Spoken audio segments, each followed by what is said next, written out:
With Halloween 3 being a commercial flop, the franchise took a back-to-basics approach, bringing the shape to the screen once again with Halloween 4, The Return of Michael Myers.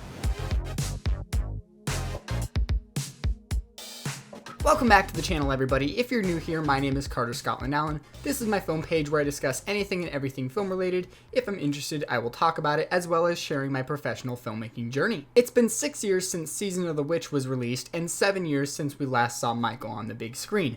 And now at this point, Moustapha Akkad owns the franchise. 10 years after his original massacre, the invalid Michael Myers awakens on Halloween Eve and returns to Haddonfield to kill his 7-year-old niece. Can Dr. Loomis stop him? Of course, starting off with the directing for this film, we have Dwight Little taking the mantle of directing this installment of the Halloween franchise, and I do think he does a very good job at bringing it back to what fans want. The story is clear, the film delivers entertaining kills, and overall, it is a pretty enjoyable entry into the franchise. Moving right along to the cast and the characters, of course, we have Danielle Harris as our star, Jamie Lloyd, and she does a fantastic job. She was a fantastic child actress, as well as Donald Pleasance returning as Dr. Loomis. Again, these are the only two characters that I find any connection with. I just don't personally care about what else happens within this story or who is involved. The only people that I find interesting are Danielle Harris as Jamie and once again Dr. Loomis. The other characters in this film just aren't that interesting, and even Michael Myers isn't that entertaining to watch. It's not my favorite representation of what Michael is or could be.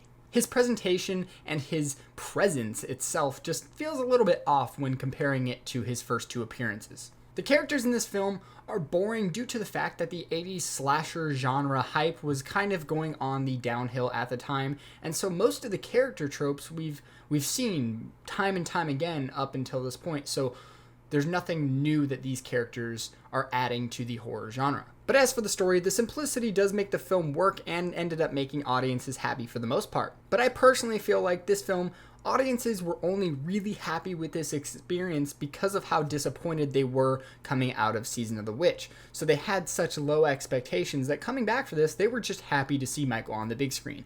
And I think that's why most people have any attachment to this film, because for me, I just saw it recently. I've never seen it before in my lifetime, and I have zero attachment to it after watching it. I honestly don't know if I will ever rewatch it. It's not a bad film. It's just not my Michael Myers, and it's not my type of Halloween film. As for the visuals, I really don't have much to say. The set design was fine. The cinematography and the framing was fine. It was all very well crafted, just didn't add anything that stuck out particularly to me in my opinion. I will say Michael's costume and mask looked okay, but his mask was just a little too white, little too bright and clean for my liking. And moving on to the score is well done, but also feels a little bit lackluster because it's relying too much on that classic John Carpenter theme. And moving on to the final thoughts for Halloween 4, The Return of Michael Myers. Overall, this is a solid film and it gets fans back into the franchise. However, it just does have no personal connection with me personally. I don't think it is a bad film. It just